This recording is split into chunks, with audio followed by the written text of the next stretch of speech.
It is Thursday, April 2nd, 2026. This is another edition of Baseball Today. That is my man, Trevor Plouffe. I am Chris Rose, producer Dan along for the ride as well. Enjoying the last moments of your spring break with your family, and sleeves optional on this show. We got a nice tan right now. Last day on the beach for us. So I'm excited to get out there and, I don't know, play some more wiffle ball and kickball and also go in the water. The water's great here. Yeah? Is it? Yeah. Which side are you on? Are you on the east? Gulf. Okay. Not as warm on that side, the water.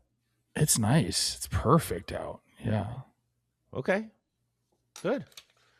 Get that tan because apparently you're going to be going to a wedding. Oh, yeah. You want to let everybody know? I just saw it on Instagram. I didn't know. I believe, if I'm reading this correctly, my guy Jack Flaherty is engaged. It's very nice. Yeah. I love love. I love love. You and I are like, yeah. I feel like we are setting a good example for the Trying. young. Yeah. Efforting.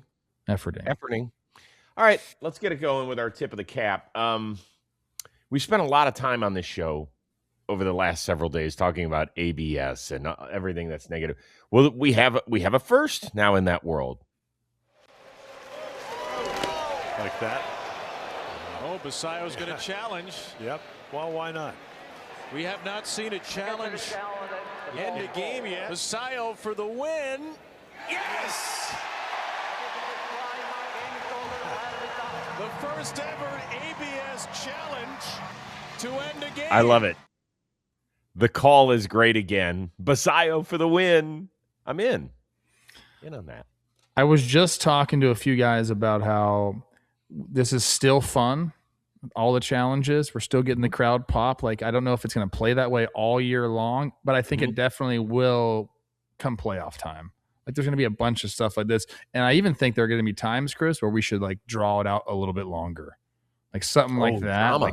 Like get the lights ready, man. You know, if it's strike three, bam. Let's really spice it up for the playoffs. We could. For the playoffs, you really could, dude. I will say you this. I was at a Seder last night, about 20 people, some big baseball fans. It was a huge topic. They were curious about what we thought. I was curious what they thought. The whole bit. So it's a big deal. It's a big deal in the world. And you know who's like winning on this? I don't know if I should say the company who's sponsoring it, but T-Mobile's crushing it with that advertisement. No question. That's crazy that they got. I wonder how much that costs because that's going to go up. Just so you know. It is going to go up. That's a good call. All right, so Thursday morning, we got some really big news in the baseball world. The number one prospect, Konnor Griffin, is getting the call to the show. He will be the starting shortstop for your Pittsburgh Pirates Friday for their home opener against the Baltimore Orioles. Of course, he burst onto the scene, spring training, hitting homer after homer. Then things kind of slowed down. He eventually got sent down before the start of the regular season. First week, he just tore it up, and now the 19-year-old is ready to go. How excited are you to watch him? I'm excited. I want to see it at the big league level, yes. So, this is where this kid belongs. He's proved it enough in AAA and well, just in the minor leagues in general, excuse me. And, we've had some of these guys that the Pirates have brought in to bolster the lineup that played really, really well. Like B. Lau's done great. Ryan O'Hearn's done great. O'Neal Cruz off to a hot start offensively. So, yeah, let's get him in this lineup. It's a home debut, right? Like, this is kind of almost best case scenario. If he didn't start the year up, he's here less than a weekend. So I'm happy for the Pirates. Good call. That's how I great. feel. Jared Triolo has been the starting shortstop, and he's got 3 hits. He's hitting $150 and no extra base hits. It's time. It was time already. Right. So 2 things that it really bigger picture, I think, what it means, because there's going to be some ups and downs with him, right? We even saw it throughout spring training that there's going to be some tremendous moments where, it wouldn't shock me if he hits 20-plus homers as a 19-year-old rookie, which would be phenomenal. There's also going to be some huge strikeout numbers and some very messy swings, and that's going to be all part of the growth at this level. But I don't think he's going to be a guy, and most guys do end up this way, going back down. I don't think that's the way it's going to happen. But as I mentioned, bigger picture, because of when the Pirates are bringing him up, he is going to accrue a full season as long as he stays up with the club. That's huge because you'll remember where they brought up Skeens in May in 2024. He still won Rookie of the Year, but they weren't able to pick up the extra draft pick because they didn't bring him up in enough time. So the Pirates learn from their mistakes. And if Griffin turns into what we think he can and he finishes first or second in Rookie of the Year voting, it's good for the franchise as well. The other big part of this is obviously because on the heels of what the Milwaukee Brewers did and the Seattle Mariners did in terms of giving guys extensions before they get to the show, he's got to sign a contract here in the near future, don't you think? Well, just because we've heard rumblings about it, I don't think he has to do it. There's no hey, you're not going to be in the big leagues unless you sign this deal. Maybe there was that behind the scenes, but I don't think he has to. But because we've heard rumblings, I think a lot of people are assuming, you and I included, that he will be signing a deal. It sounds like it. And by the way, I think he could go back down this year if he struggles. There's no harm in sending him back down to AAA. I don't think that is as detrimental to somebody's psyche as everyone kind of wants to make it out to be. So if he does come up and he struggles and let's just say he goes 2 for 20 and strikes out 12 times, I don't know. There's definitely a world where he goes back down. No, he could. I'm not saying that he won't. I just think he's their best option by such a wide margin that they might live with unless they really think it's going to be detrimental to this kid. And they know his mental makeup way better because there are guys that probably are 19 that could handle the ups and downs of your first year plus at this level and be okay and still grow through it. Right. I mean, isn't that the key? You're going to struggle whether it's up here or down there, and will another week to 10 days make a huge difference in his development if he gets sent back down to Indianapolis? I don't know. The only way they would send him back down with struggles like that is if it was something completely mechanical, hey man, we need to make a change here to get you back where you need to be. If they don't think it's anything mechanical, then I could see them letting him kind of feel his way through at the big league level. But how about this? We might never talk about this year. Right. He might just come up and crush the ball. That's what I'm rooting for. Yeah. I'm rooting for. And, as far as the contract stuff, we talk about it, particularly with this team, is that there haven't been enough guys whose jersey you can go get. I mean, you're even reluctant to go get the Paul Skeens jersey because those conversations started, and there were reports that teams reached out about his availability even as early as last summer, where he was barely a full season worth of time at this level. So with Konnor Griffin, I expect an extension to be revealed soon. I will set the over-under at $131 million. 131 over 7 years, 8 years? I think it's at least 8. So Colt Emerson got 8 for 95. 8 years covers 2 free agent years. Okay. All right. Yeah. I'll call over. I'm going to take over too. Yeah. Good for you, Konnor Griffin, if this is true. God, wouldn't that be great? I wish someone would just hand me that much money. Yeah. I mean, the good baseball fans of Pittsburgh deserve something like this. And by the way, it would continue the growth of that 2024 draft class. What if someone said, Chris, sign this deal for 8 years, $131 million? What's the first thing you're buying? When you mean when I was 19? No, now. You have a wealth of experience. What would you do? Probably more life insurance. Kidding. I think you're too old. I don't think people will offer you life insurance qualify anymore. No. Not true. I just met with my guy who I have plenty of life insurance with. I can still get it. Don't worry. I don't know what I will buy. I'd buy a lake house or a beach house. I always said this, that if I won the lottery, I would buy an additional house. But in addition to that, I would put a chef on staff, a trainer on staff, and a masseuse on staff. I like that. Quality of life. Good for you. What do you have to pay? What would you have to pay each of those people in order to have them on retainer? Like full time? Full time. I don't know, Chris. 100 grand? 75 grand? What? More? Yeah, absolutely. Per person. Absolutely. In Los Angeles? What do you put in? I don't know. I don't have any of those. Oh my God. I don't either. Obviously, I don't have a trainer. You're telling me if I wanted the chef to cook for me, it would cost more than 100 grand a year? Oh, I think so. Okay. I think it'd be 2.5 times that. That's crazy. I think you're in a different. I don't. Where think they're you know doing what you're all talking the about. shopping. Where they're doing all the shopping. Yeah, you obviously pay for the groceries and stuff. I'm talking about their salary. A couple hundred. Okay. I don't know. You're nice. What a nice boss you are. Oh, I'd be a great boss. Absolutely. You got to take Sheesh. care of people. Yeah. Yes. Okay. Just saying. Gosh, like dang. I have somebody come to the house to cut my hair, all right? And Josh's hair and Michelle. Yeah. Okay. Absolutely. No, that's fine. But where are you going with this? Is that you tip them on top of this. Okay. On top of whatever they ask for, because they pocket everything they get. It's not like they have to pay a salon a renter's fee or whatever. You tip people on top of whatever they say they're charging you.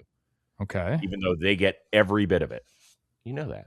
Yeah. What about that? How is that relevant to what we're talking about right now? Well, you said you're being a good boss, and I think people just need to know what it takes to be a good boss. Are you asking me if I tip my barber? Dan wants to move on to the next topic. Yeah, what? I also tip my barber. Okay, very well. Good. Good. All right. One of the great surprises of the first week, the Miami Marlins. I don't know how they tip, but they're off to a great start. They are 5-1 after an old friend looked like his old self. 0-1. Up the middle. Right to Otto Lopez. It's his 13th career complete game. It's his 5th career shutout. What a start for Sandy Alcantara this season. It's been a long time without throwing a complete game, but this one is special for me. All my family here. Fans is not here, but we still love them, That's great. I mean, he didn't mean anything by it, but what a line. Fans are not here, but we still love them when there were like 6,500 fans on a Wednesday afternoon. I love Sandy. It's really good to see him back in form, man. It's like fun to watch him pitch. So 2 starts. Some people say, yeah, okay, came against the Rockies and the White Sox, who might be the 2 worst teams in baseball when it all shakes out at the end of 2026. I don't care. Like, how close to when he was winning the Cy Young and being one of the best pitchers in baseball for a 2 or 3 year span is Sandy right now? I mean, he looks pretty much up to form through 2 starts, doesn't he? I mean, he's kind of doing what he did pre-injury, which is, what you want to see. I think, look, this team has came out hot. And if you go back, Chris, the last 100 games, I mean, they have put together a nice brand of baseball down there in Miami. It's exciting to watch. Mm-hmm. First complete game in 3 years. Second career shutout with under 100 pitches thrown. Pretty damn good. So he pulls the Maddox. Last year, it was his first year back from injury. I was shocked to find out that he threw nearly 175 innings. It was, I would say, 3/4 of the year was a real struggle for him. He just couldn't find it. He was all over the plate, all over the place. Had the second most walks of his career. Did look better the last 5 or 6 weeks of the season. When we have talked about Sandy over the last several years, certainly prior to the injury, and even when he came back in spring training, remember we were having the discussion, like, okay, if he makes it through spring training healthy in 2025, can he be traded like right when the regular season starts? Remember we were having those discussions? Yes. So do you think, because the Marlins last year played, they were in it like till mid-September. They were part of the wild card narrative for quite a long time. Do you think that those trade talks are going to heat up, or do you think that he is a part of the future? I think they'll continue to heat up. I think that's not going to go anywhere. I think the Marlins do hold that leverage, obviously, with having him He has a team option for next year At so, 21 million. Yeah, like there's still time to see what this season can become. And like I said, Chris, over the last 100 games, there's only 5 teams with a better record than the Miami Marlins. Same record as the Dodgers. So they have like a young, fun kind of team. And why not continue to try and go for it? Especially if you hold that year next year as well. Like, I don't know, if you get overwhelmed by an offer, sure, but I would keep them for now. See how it plays out. Yeah, we haven't spent a lot of time over the last year plus talking about the Miami Marlins, but they made a trade in the offseason where they gave up Cabrera, but they got Owen Casey, who you know how big a fan I have been of his. I think that he's going to be awesome. Xavier Edwards, Otto Lopez, those are guys that are both, 3-WAR players from a season ago. Jacob Marcy was a 2-WAR player in just 55 games a season ago. Liam Hicks behind the plate, he seems interesting, if nothing else. We haven't even talked about Kyle Stowers because he has yet to play. He's got a hamstring issue. Hopefully, he's just a couple of weeks away. I think the pitching here is the key, right? You've got Yuri, you've got Sandy at the top of this thing. They've got 2 left-handed starting prospects that are in the top 40 that are very close to. I mean, if they're really in this thing, it would not shock me if they're up here by the middle of the season. Thomas White and Robbie Snelling, both at AAA. White, I believe, is banged up right now. He's been dealing with an oblique, but they feel like he's fairly close. Talking about a pair of guys that are in their early 20s that can make a difference for this rotation. And if you throw those guys in there and get what you – look, there's going to be some bumps when you get a young guy, but we have seen dudes come up here and throw it and change the dynamic of a rotation. So if that happens with one, and if not both of those guys, we might be talking about the Marlins all the way through this season. And they're doing it the way other teams have gotten it done. So it doesn't really feel super fluky. Like they're putting the ball in play when they're hitting, and they're stealing a bunch of bases. So they're playing that like kind of pressure type offense that we just like, we applaud the Toronto Blue Jays for playing. Like they're playing contact-oriented baseball, running the bases that way. And then, if you add a guy like an Owen Casey, and he's like a middle-of-the-order bat, and then Stowers is there, like there's a chance that we're turning into like a real-deal threat team here. And then you mentioned like the starting pitching, they can come up. Like if I'm them, I'm holding on to Sandy, and unless I am just completely overwhelmed, let's see where this thing goes, man. Like this is – I know the rebuild's the plan, but like if you get there sooner than later, great. So maybe Peter Bendix knew what he was doing. He's put together like an interesting team. They are interesting. It's hard to deny it now. And right. we've seen other teams kind of survive with this motto and the way they're, spend or don't spend. I mean, your Guardians are a perfect example of it. So like there's ways to compete in this league and that are a little bit different than others. And I think they're finding their like sweet spot right now.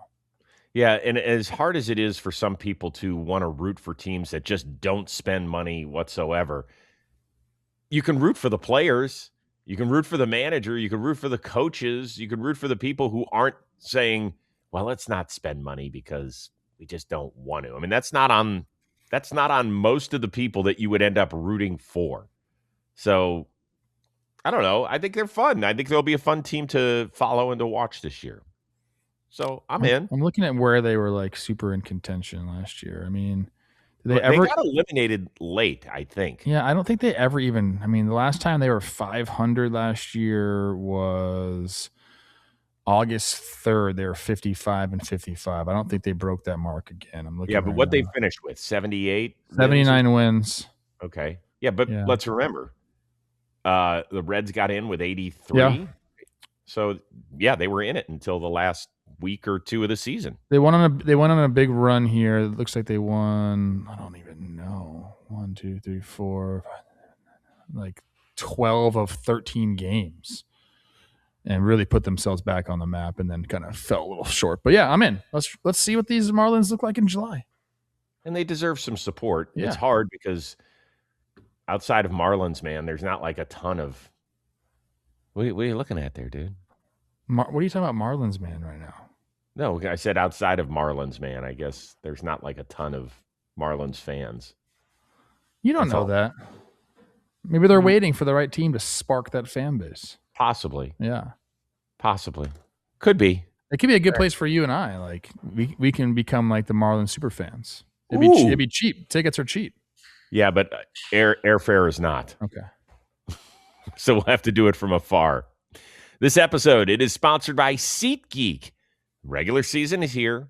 You got the NBA and the NHL. Those seasons are winding down. And don't forget, this summer in North America, you got the World Cup coming to town, baby. That's why we want to give the sponsor of today's video, SeatGeek, a tremendous shout out.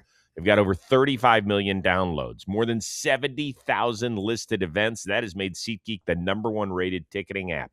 Each ticket rated on a scale of 1 to 10, so you know that you're getting a good deal. Look for the green dots. Green equals good. Red equals bad, okay? If you're trying to find a seat and you see floor seats in the NBA and it says it's got a red dot, you're like, how in the world could that possibly be? Those are the best seats in the house. Maybe sight lines, but not for your wallet. And dollar for dollar, SeatGeek is looking out for you. On top of that, we got a code to save you some moolah. You can use Baseball 2026. That's 10% off your next set of tickets at SeatGeek. 10% off any tickets with the promo code Baseball 2026. Click the link in the description, download the app, have the code automatically added to your account so you can use it later. All right. There's a couple of teams that would just love it if maybe, just maybe, we could hit a refresh on the season. It's a pair of playoff teams. The Tigers, they start off so great out there in San Diego, winning the first 2 games, and then things went downhill. And then you figure, well, okay, we've got our 2-time reigning Cy Young Award winner on the hill for us, and that's not going to work out great because Corbin Carroll took him deep. That was the only problem for Tarek Skubal's start. That was it. 1-0 loss. They couldn't muster anything against Zach Gallen. In the meantime, the Boston Red Sox, they won their season opener against the Cincinnati Reds. They have not won at all since then. Even though they had their ace on the mound down in the series finale in Houston, Carlos Correa takes Garrett Crochet deep. They will return to Fenway for their home opener on Friday at 1-5. Here is the ace left-hander. It's embarrassing. And typically in the past I've played that stopper role, and today I just let the guys down, especially when we scratch one early in the first, and then for me to give it right back and then ultimately give them the lead at the bottom of the first, it's unacceptable. All right, so the Red Sox 1-5, the Tigers are 2-4. They both limp home. Is there any reason for concern or just a slow start? Are you saying, this team's got to pick it up in this area? I think both will pick it up. I'm a big Red Sox guy this year. I was a big Red Sox guy last year. Their offense hasn't really got it going. Kind of like their whole rotation really hasn't gotten it going either. But I just think their roster as a whole, like there's just too many good baseball players for it to continue. So I don't really have concerns with them as far as Detroit goes. I almost feel the exact same way. Like we're 6 games into the season right now. You can't make too much of what's going on. The Red Sox have not played good baseball. I think them and the Padres have just been like completely disappointing this year. But again, we're 6 games in. I can't do that right now.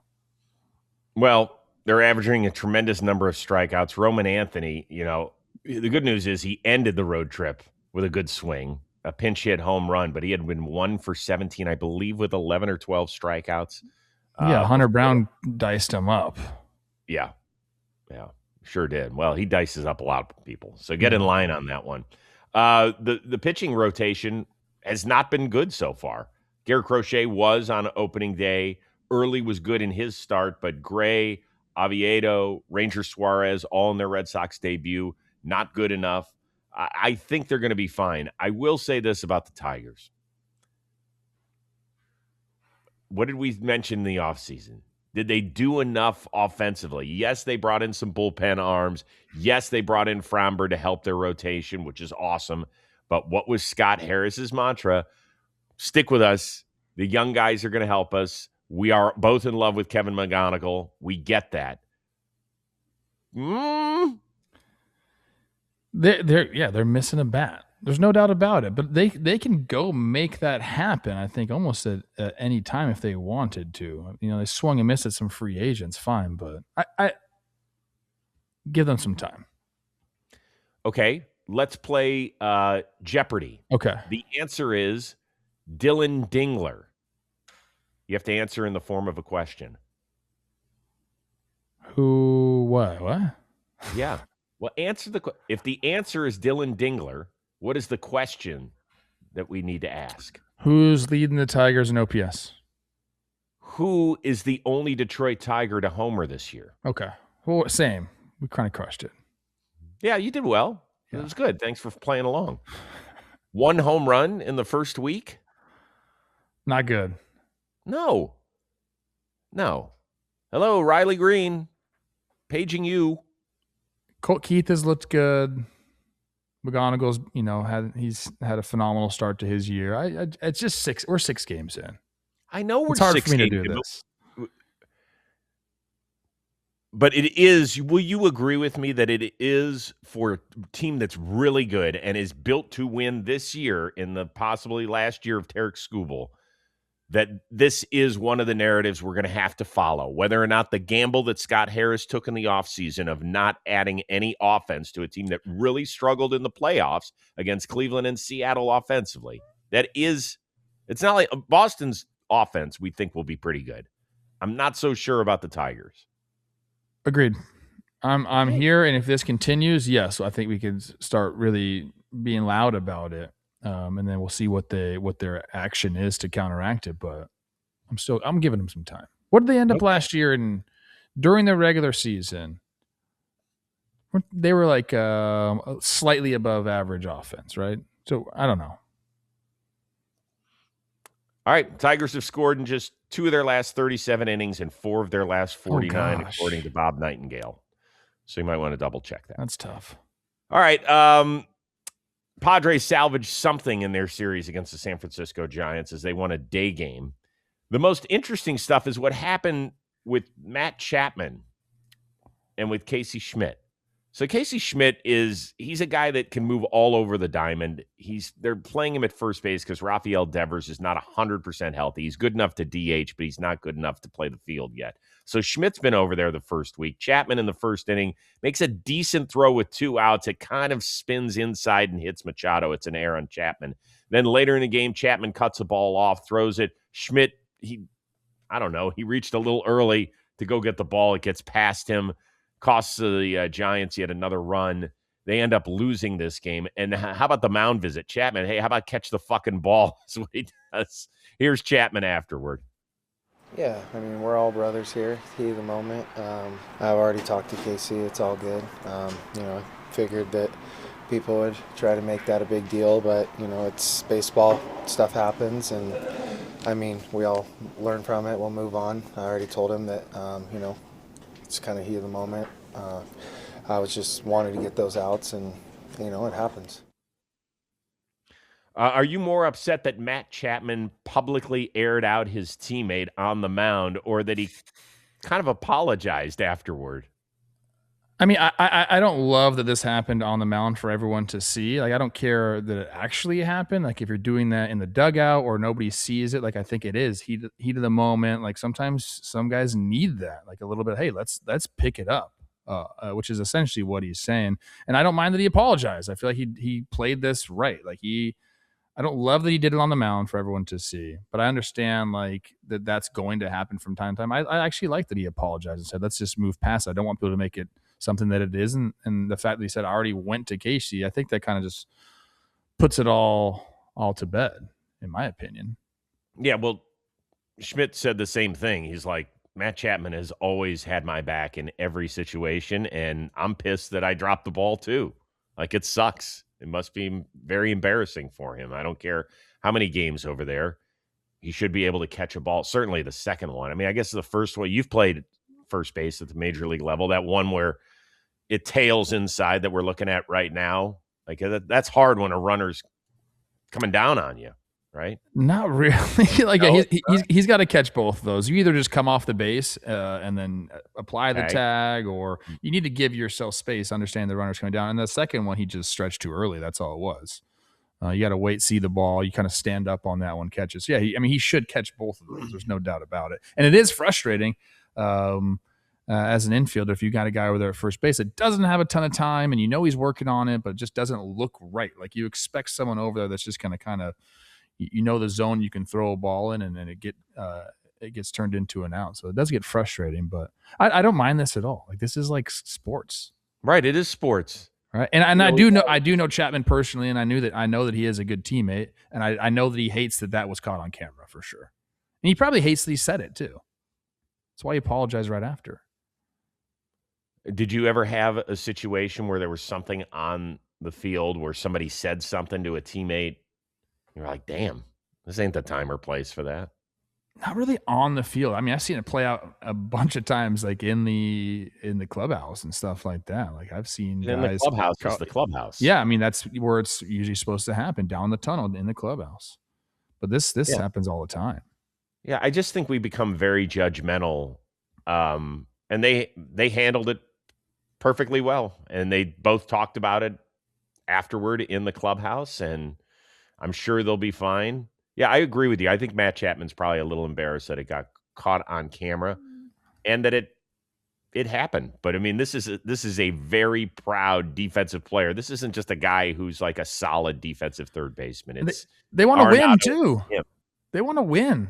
Like this is, the Giants have been a middling team, just like a 500 baseball team. Like those guys are sick of it. They're making a lot of money. They're putting a lot of work and effort. Like they want to win baseball games. I'll look at it a different way. I'd be pissed if he didn't say something. I'd be like, yeah, catch the fucking ball, bro. Because you know what? That's what every Giants fan was saying when they watched the game. Yes, they were saying that. Catch the goddamn ball. Like, it's not that hard, Yeah, I think there's a time and a place for it. But I think we're both we agree that he doesn't love it. He said it on the mound for everyone to see. Got it. Yeah. Today's episode, it is sponsored by SoFi.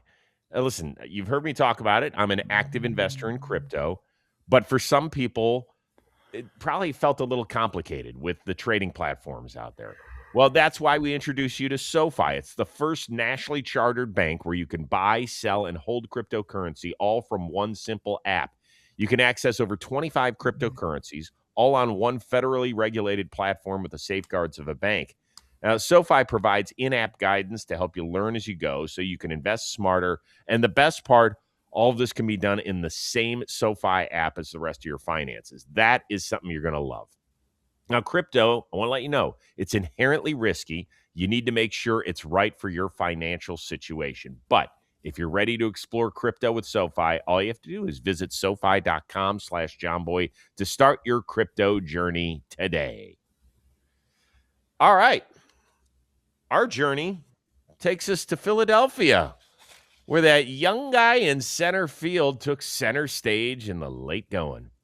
And the first pitch to him, hit sharply, base hit into right center field. The Phillies have come all the way back, and they have won it on the first career walk-off base hit for Justin Crawford. They win it 6-5 here in the bottom of the 10th inning. Well, look who had a 3-hit day, a walk-off, and is hitting over 400 as a 21-year-old. Good for him, man. He's looked very, very comfortable in that Phillies lineup. That's a welcome sight for them. That's awesome, man. I've heard a ton about him for a long time. The old Crawford family there, so it's good to see him have the success. He's a mainstay. One of the better performances we had on Wednesday at the Dish. How about some other ones throughout baseball? Gavin Williams was great for the Guardians, who took 2 of 3 from the 2-time defending World Series champion LA Dodgers. He struck out 10, allowed just 2 hits and 7 shutout innings. Cam Schlittler continues to just blow up all over the place. 6 2/3 innings, a shutout ball. Yanks take a series in Seattle. Kevin Gausman dominant again against Colorado. He really good. I mean, he's just awesome. Zach Gallen, how about 6 shutout against the Tigers? Good for him. O'Neal Cruz, 3 homers in 2 days. Pirates win a series in Cincinnati.